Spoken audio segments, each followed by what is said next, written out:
Religious freedom under fire. After the Supreme Court's decision to redefine marriage, people of all faiths are focusing on preserving their right to object. Popes call to new archbishops, be convincing witnesses of the gospel, rooted in prayer. Mourning in South Carolina, more of the victims of the church shooting in Charleston are laid to rest. Holy couple, Louis and Zellie Martin, St. Therese parents, will be declared saints this fall. Those stories and more on EWTN News Nightly for Monday, June 29th, 2015.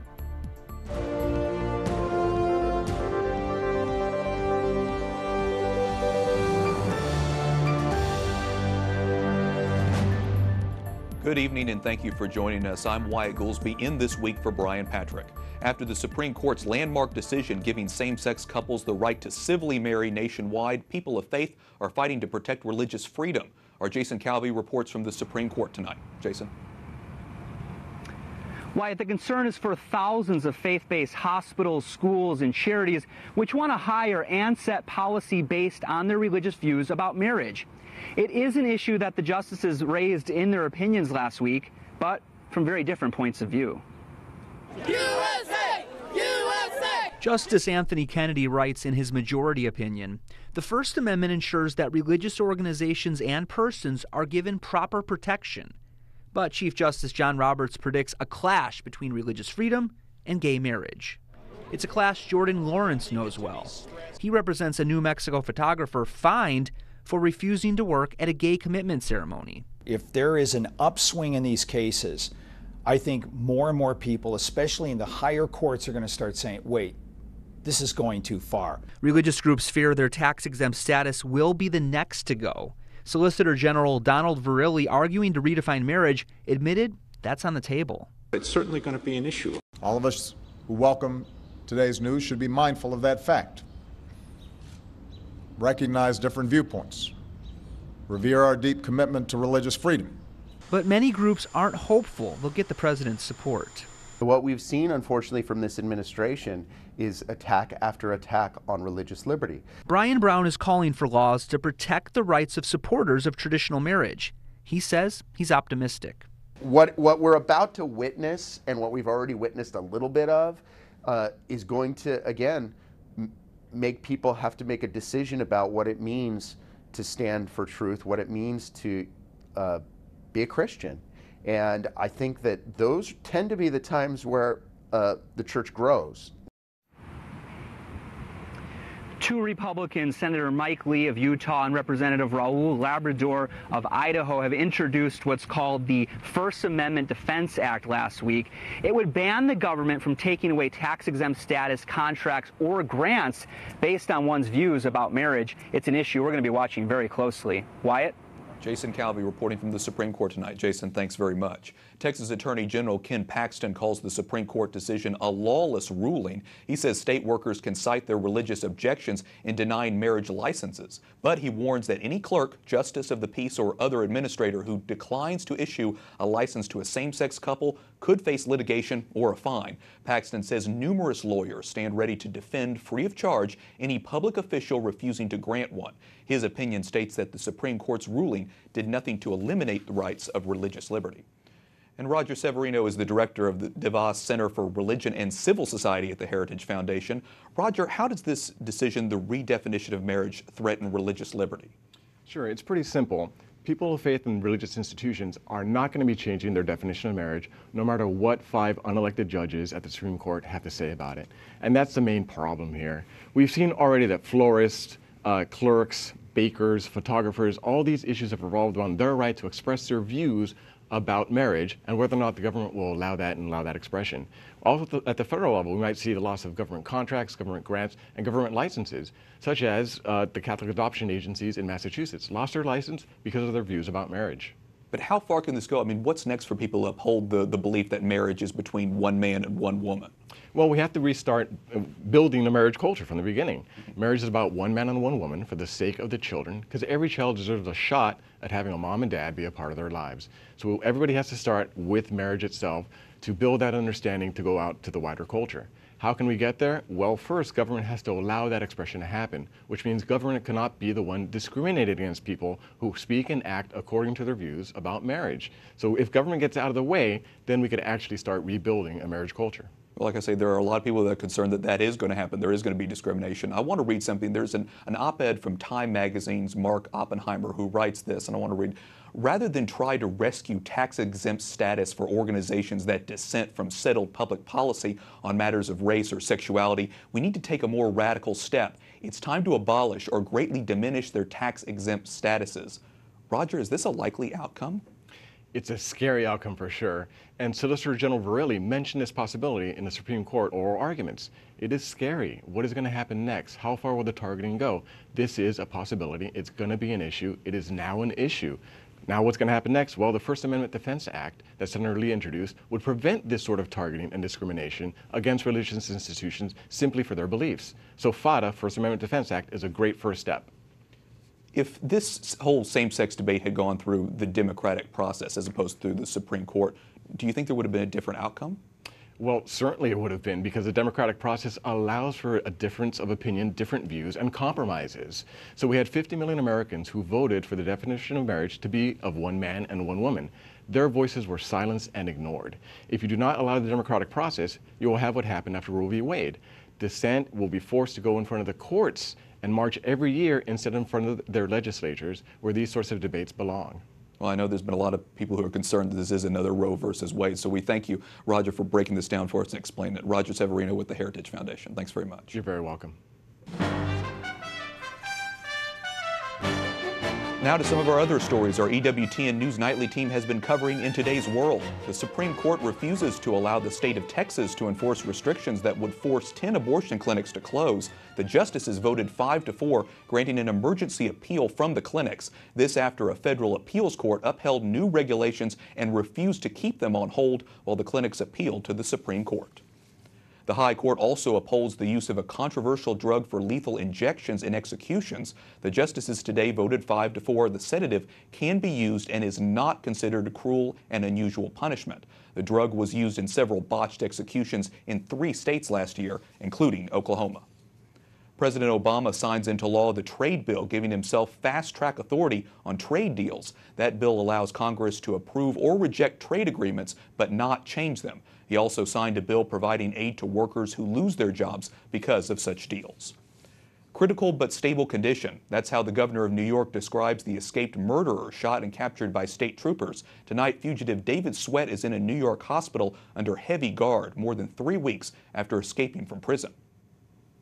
The nightmare is finally over. David Sweat is back where he started, in custody. The intense manhunt for Sweat ended Sunday when a New York State police sergeant spotted him and fired 2 shots after authorities say the suspect ran. Very nerve-wracking to know that I was outside doing yard work and at the same time he was in the hedgerow next door to my house.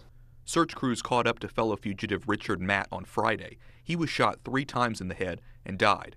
Guards at the Clinton Correctional Facility noticed Sweat and Matt were missing on June 6th. Sweat was shot less than 2 miles from the Canadian border.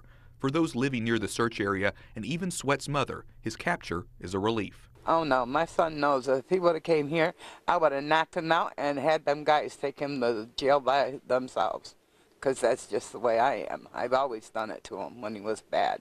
We have been waiting patiently for these men to be caught, so we're very happy. Investigators have not yet interviewed Sweat, but hope to soon. They say it's imperative that he survive so they can find out how the 2 prisoners escaped and managed to elude authorities for so long. They had facilitators, they had cooperators, so it was really fascinating, but at least it ended well. These were very dangerous individuals. We've learned this afternoon that Sweat is speaking to authorities about his escape. He told them that he and Richard Matt planned to go to Mexico with prison worker Joyce Mitchell, but when Mitchell didn't show up as planned earlier this month, Sweat and Matt had to improvise.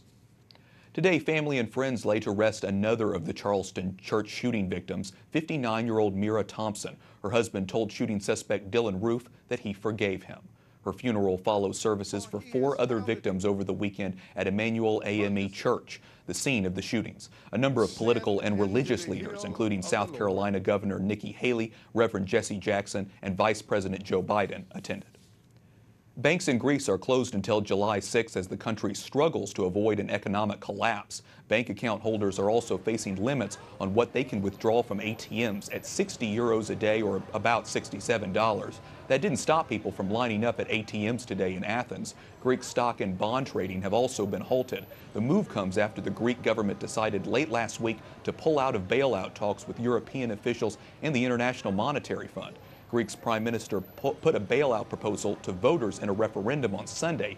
Greece must make a loan payment to the IMF on Tuesday, but it appears they may default. As a result, the country may be forced to scrap the euro currency that several European countries use. Pope Francis had a strong message to the world's newest archbishops: be brave, convincing witnesses for the church.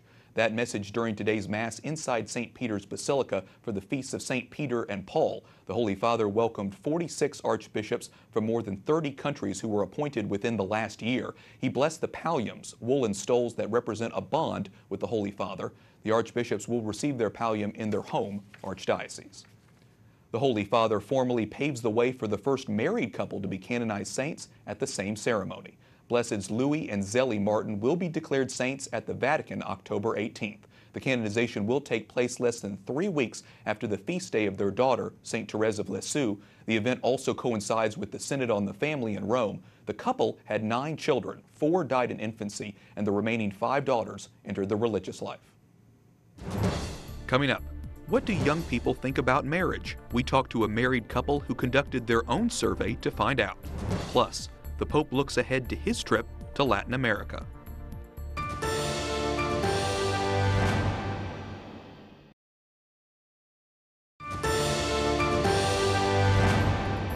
Today we celebrate the feasts of St. Peter's and Paul, patrons of Rome. Peter, which means rock, would become the first pope. St. Paul, the apostle of the Gentiles, was imprisoned, then beheaded in Rome in the year 67.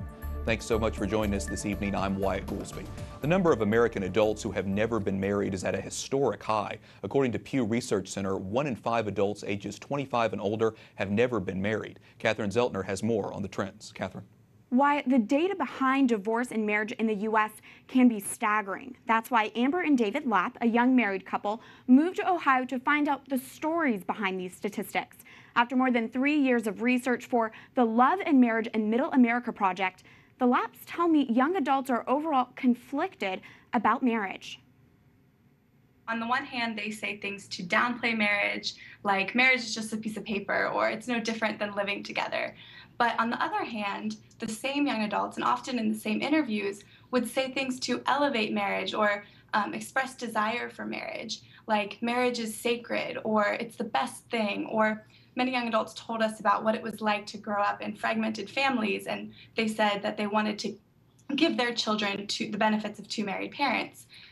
So it was difficult to categorize young adults into terms of pro-marriage and anti-marriage. Rather, they were divided within themselves about marriage. Why specifically did you two research in Middle America? Why that demographic? By Middle America or working class, we're referring to the about 60% of Americans with a high school diploma, but no 4-year college degree. And we chose them because that's where divorce and unwed childbearing is mostly concentrated in America today. So for instance, 58% of first births to high school educated women are outside of marriage, compared to only 12% of first births to college educated women. So there's a huge difference there. And we wanted to understand the stories behind the stats. So that's why we chose Middle America. As a young married couple yourselves, what do you two want to share to the young adults in this culture that's increasingly anti-marriage? A lot of young people today want to see living examples of lifelong love. They're very desperate for that. And people in the church have the opportunity to provide those living models. But if we're going to do that, we ourselves have to think rightly about what love is, what marriage is. And so I'd say start by reflecting on what love is, because a lot flows from that. Do you think of love as mostly the result of blind fate, or do you think of love as the result of a free choice? Our culture mostly teaches us to think about it as the result of blind fate, but it's not true. Each couple gets to decide if their love is going to grow into something strong and beautiful. Each couple gets to be co-creators of their love. We have the freedom to love through thick and thin. And if that's true, then we don't have to be afraid of divorce culture. We don't have to be afraid of marriage. And we can be the witnesses to lifelong love that we want to be and that young people today want to see. The Lapps believe the root cause behind this marriage conflict is based on trust issues. Young adults delay marriage because they don't want to get hurt. They're compiling their on-the-ground research in a book to be called Love Like Crazy, Looking for Marriage in Middle America. Wyatt? An important issue. Catherine Szeltner, thanks very much for that report. Pope Francis creates a new department to oversee all of the Vatican communications offices. This weekend, the Holy Father announced he's putting one person in charge of the Holy See's radio, newspaper, television, photography, and social media. Francis says he hopes the move will allow the Holy See to respond more effectively to the needs of the Church. Pope Francis stresses the virtue of faith, saying the whole gospel is written in its light. Today, the Holy Father reflected on the healing of a hemorrhaging woman. She had faith that she would be healed if she touched Christ's clothes. In the same way, he says, we should have faith to reach out to Christ. The Pope also mentioned his upcoming trip to Latin America. Affinché il Signore benedica questo mio viaggio nel continente dell'America Latina. Francis calling for prayers from the faithful that God will bless his trip. The Pope is scheduled to visit Ecuador, Bolivia, and Paraguay from July 6th to the 12th. And in anticipation of the Pope's trip, Bolivian pilgrims wearing traditional costumes made their way to St. Peter's Square Sunday. The Pope expressed his joy at being able to visit the people in his native Latin America. Coming up on July 4th, thousands of Irish people will gather for the largest pro-life event of the year, the All-Ireland Rally for Life. EWTN Ireland contributor Isabel Vaughan Spruce joins us now from Dublin. Isabel, I understand that the 2013, the Irish government introduced a limited form of abortion in Ireland for the first time. Where does Ireland stand in the pro-life battle? Ireland is literally holding back the floodgates right now. Abortion is currently illegal here, except we're told to save the mother's life. Now, this is very different from on the UK mainland, where abortion is virtually on demand. Organisations like Mary Stopes, Amnesty International, and in Northern Ireland, the Human Rights Commission, they're making very concerted efforts to take away the right to life from Ireland's most vulnerable citizens. And very sadly, they're targeting babies with special needs. As every pro-lifer will tell you, it's a battleground in Ireland. It's absolutely unrelenting. And it's a battle that requires the participation of every Catholic in this land, every Christian, every pro-lifer, every person of goodwill who cares about children. So what makes this year's rally so important? There's a call for everyone to make a very special effort to come this year, because we've just heard that a very powerful UN committee on economic, social and cultural rights is calling for Ireland to host a referendum to liberalise abortion. Perhaps now more than ever, there's enormous pressure being brought to bear on Ireland to compromise its pro-life stance. All right, thanks, Isabel. For more information, visit that website, rallyforlife.net.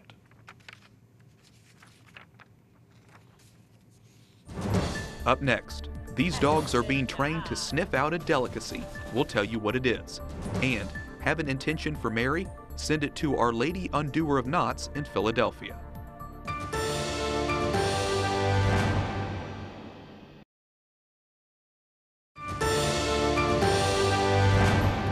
I say to you, you are Peter, and upon this rock I will build my church, and the gates of the netherworld shall not prevail against it. From today's Gospel according to Matthew, on the feasts of St. Peter and Paul. Thank you for joining us this evening. I'm Wyatt Goolsby. We are welcoming back Gloria Purvis, chairperson for Black Catholics United for Life. Gloria, we have been talking with you here about the redefinition of marriage for months now, and now it's law, of course, from the Supreme Court decision. A lot of people are comparing the Supreme Court decision to the civil rights movement, specifically Loving versus Virginia, the 1960s case that struck down bans on interracial marriage. What do you make of that comparison? Well, I think we first have to look at what was the understanding of marriage when they first introduced interracial bans. The understanding of marriage was that it was a union of male and female ordered to the procreation of children. Interracial bans redefined marriage by inserting a non-essential element, race, into marriage for the reasons of racial purity. Fast forward to today, Same-sex marriage advocates also redefined marriage to remove what is essential, gender, to get around that procreative aspect for reasons of sexual egalitarianism. So they are alike in that they both redefined marriage, one for purposes of racial purity and the other for purposes of sexual egalitarianism. One inserted what was not essential, race, and one removed what was essential, gender.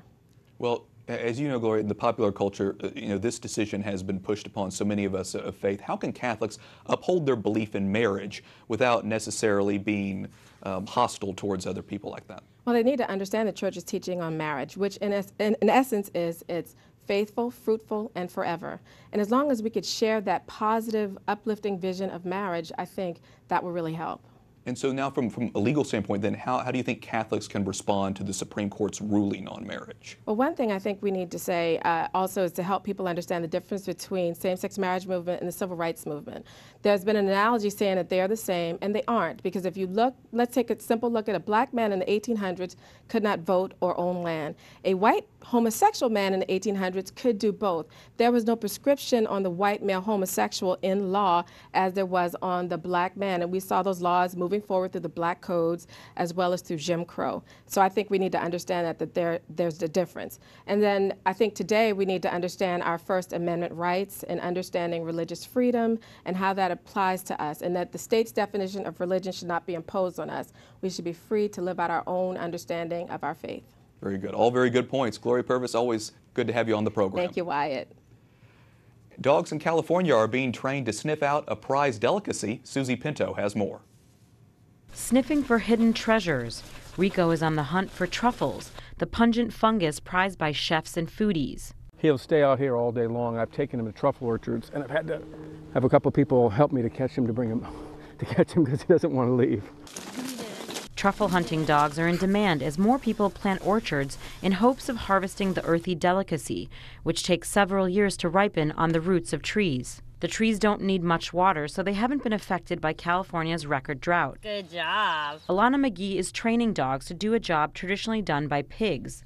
Truffle hunting's right up their alley. It's, it's fun for the dogs. It's, they get rewarded for using their noses, which is, how they see the world. Come here, guys. Napa Valley winemaker Robert Sinsky planted his orchard 5 years ago and hopes to be among the first California growers to harvest notoriously fickle truffles. I hope my dogs will be able to earn their keep, and it would be nice to see them actually work. They're supposed to be working dogs, but so far they've just been lounging dogs. Sinsky is working with Robert Chang, who's helping landowners cultivate European truffles, which sell for about $1,000 a pound. Why are they so expensive? It's simply because there is an extraordinary demand and very little supply. Napa Valley chef Ken Frank loves the idea of serving fresh, locally grown truffles. Most American restaurants import black truffles from Italy, France, and Australia. To be able to get a truffle that was dug in Carneros this morning for me to put on the menu tonight, that's a game changer. That's a big deal, and we're very excited about it. It's a bit of a dream until you actually dig up that first truffle and have it in your hand. A dream within reach thanks to these truffle dogs. Susie Pinto, EWTN News Nightly. Thanks, Susie. A Philadelphia artist and her team are hard at work to put together a new exhibit just in time for Pope Francis' visit to the city in September. Today, dozens of Philly residents shared their struggles, which were placed in a grotto inspired by Our Lady Undoer of Knots. Hundreds of people from around the world have already submitted intentions. If you would like to send an intention, go to mercyandjustice.org and look for Mary, Undoer of Knots. We are thankful for you for joining us tonight for EWTN News Nightly. Until tomorrow, like us on Facebook, follow us on Twitter, and watch again anytime on EWTN's YouTube page. For the entire EWTN News Nightly team, I'm Wyatt Goolsby. We leave you tonight with more images from today's Mass at St. Peter's Basilica, celebrating the feasts of Saints Peter and Paul. Good night, and God bless.